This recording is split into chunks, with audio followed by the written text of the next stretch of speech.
Ibabahagi ko sa inyo ang 8 mga pagkain na makakatulong doon magpababa ng ating mga uric acid. Sa video na ito mga ka-jungle, sana magustuhan nyo dahil alam ko health issue ang pag-uusapan natin ngayon.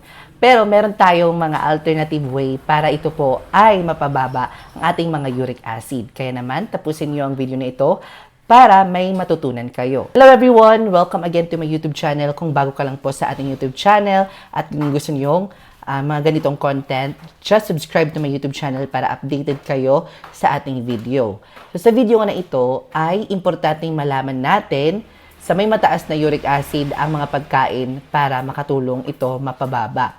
Meron tayong 8 mga pagkain o masustansya na mga pagkain na makakatulong mapababa ang ating uric acid. At ano nga ba ang mga ito?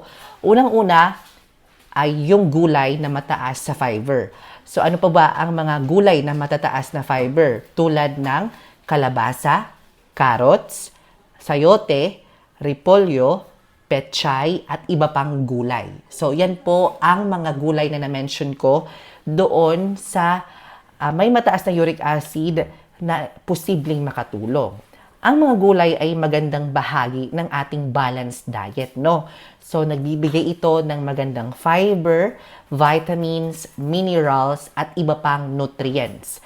Yon. Pero hindi ibig sabihin na kapag kumain tayo ng gulay agad, talaga namang mapapababa agad yung ating uric acid.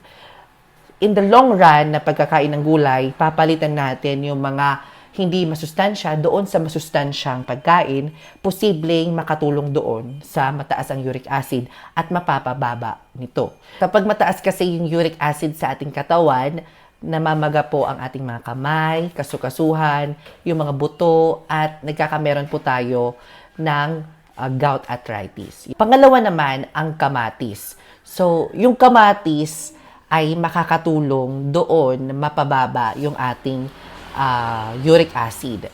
So, madaling hanapin ang kamatis at pwedeng gawing sangkap doon sa ating lutong bahay at idagdag sa mga pagkain dahil mayroon itong vitamin C at iba pang antioxidant na makakatulong doon sa may mataas na uric acid. Yung iba naman, ginagawang tsaa ang kamatis. So, binababad doon sa tubig na mainit at iniinom tuwing umaga. Pwedeng-pwede po yun para mas makatulong doon sa may mataas na uric acid.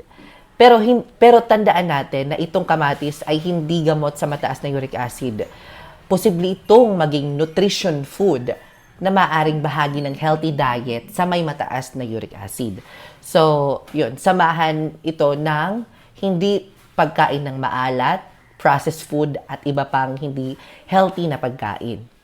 Pangatlo, yung pipino. Alam nyo ba mga ka-jungle, isa itong simpleng, madaling idagdag sa pagkain ang pipino dahil makikita lang ito kahit saan sa palengke.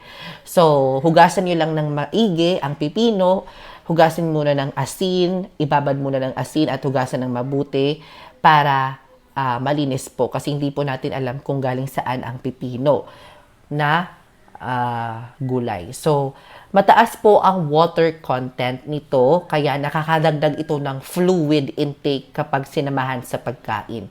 Kaya napapababa nito ang ating uric acid. No? So, mahalaga rin ang sapat na hydration dahil ang ating katawan ang nangangailangan ng tubig para sa normal na proseso nito. So, kabila ang paglabas ng waste product at pamamagitan ng pag-ihi. So, itong pipino, syempre, nilalabas niya ang waste product sa ating katawan kasi meron siyang mataas na water content ang ating pipino. Sa may mataas na uric acid, yung uric acid ay isa po siyang mga waste product sa ating katawan. Kung mataas po yung waste product natin, posible ang pipino ay makakatulong doon para mapalabas maihi natin. Kaya, isa ang pipino sa nakakatulong doon mapababa ang ating uric acid na mga pagkain. Pang-apat naman, ang ating prutas na may vitamin C, which is yung orange, dalandan, bayabas, at iba pang prutas na may vitamin C. So, kung may mataas kayong uric acid, ugaliin na kumain kayo ng prutas, kagaya ng orange, dalandan, bayabas, at iba pang prutas na may vitamin C. So, ang vitamin C ay pinag-aralan dahil may kaugnay ito sa uric acid metabolism. So, pero hindi ibig sabihin na kailangan mong ubusin ang karamihang prutas na ito o uminom ng concentrated juice para mapababa ang uric acid. Ito po ay healthy diet din.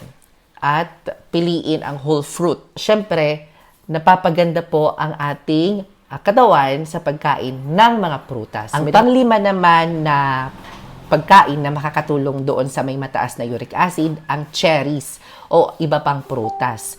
So may pag-aaral tungkol sa cherries at gout, particular sa posibleng epekto nito sa taong may gout. So sa may mga taong may gout, doon sa cherries na pagkain, makakatulong daw po yun. Medyo may kamahalan lang ang mga berries, pero maganda naman po ito sa ating kalusugan. Anhin mo pa ang pera mo sa pagbili ng mga pagkain na masasarap, pero hindi naman po masustansya. Bumili lang tayo ng mga ganito, at least masustansya pa.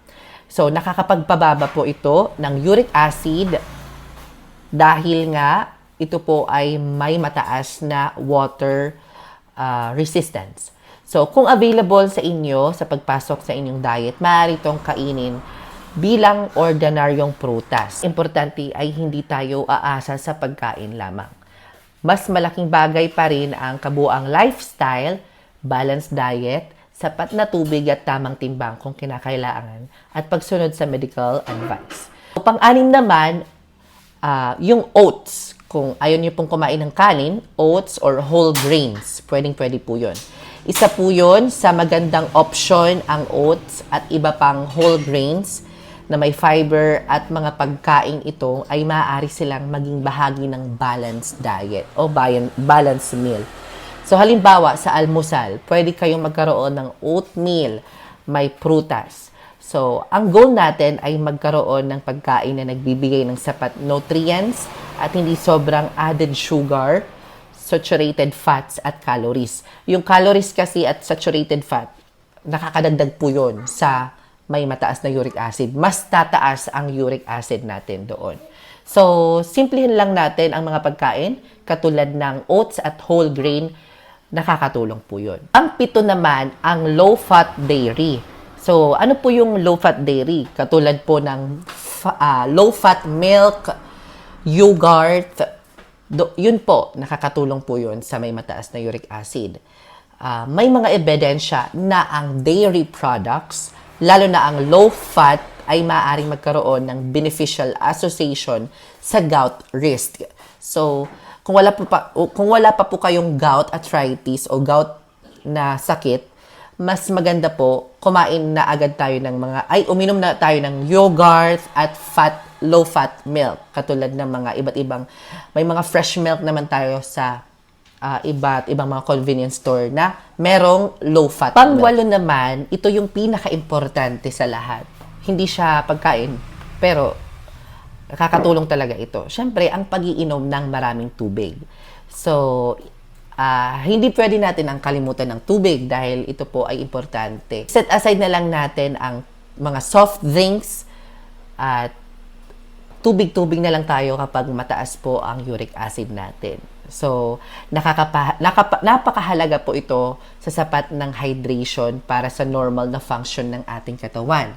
Maraming tao ang naghahanap ng herbal drink o special juice para sa uric acid. Pero minsan, ang pinakasimple lang na sapat ay ang tubig bilang pangunahing inumin. At bawasan din ang madalas na pag-inom ng matatamis na beverages katulad ng soft drinks. So yun, ngayon, hindi lamang pagkain na dapat idagdag ang pag-usapan na. Mahalaga din, limitahan ang mataas na uric acid sa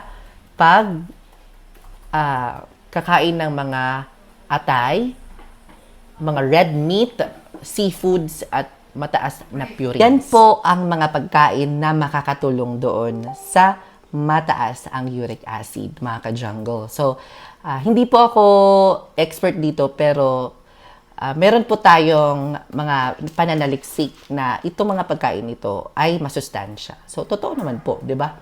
So, yun. Napakasimple lang. Kung meron kayong mataas na uric acid, di ba, yung iba, after nyo magpa-check up at meron kayong nalaman na, mataas ang uric acid mo, posible kayong magka-gout arthritis. At nakakatakot yun dahil parang namamaga po yung mga kamay niyan, yung tuhod nyo po ay mahirap kayong maglakad dahil masakit. So, bawasan nyo na po yung mga red meat at mga seafood. So, mahalaga po ang healthy diet at nutrition po. So, yung mga na-mention ko earlier, yan po ang makakatulong sa inyo. So, maraming salamat sa panonood and I will see you next episode because more plant, less stress.